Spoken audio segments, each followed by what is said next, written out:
Hello and welcome back to our channel. So today in this video we will be discussing about how you can sign up or create your TaxAct account. So without wasting much of our time, let's get straight into the video.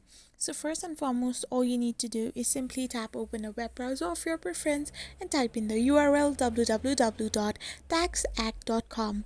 Once you do so, you will end up in this page. So simply tap on create account and type in your email address, your mobile phone number, your username and your password of your account.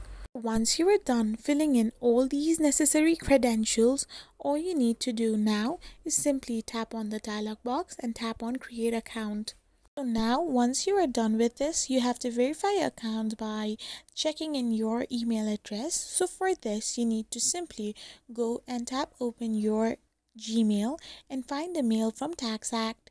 There you can find the code for your account. So simply copy it or simply go in your account and type in the verification code. Once this is done, you need to verify your mobile phone number by typing in the code that has been sent to your registered number. After you are done with this, tap on get started and you will get signed up in your TaxAct account. I hope you found this video helpful, so don't forget to hit that subscribe button and do give us a thumbs up. We will be back again with these informative videos.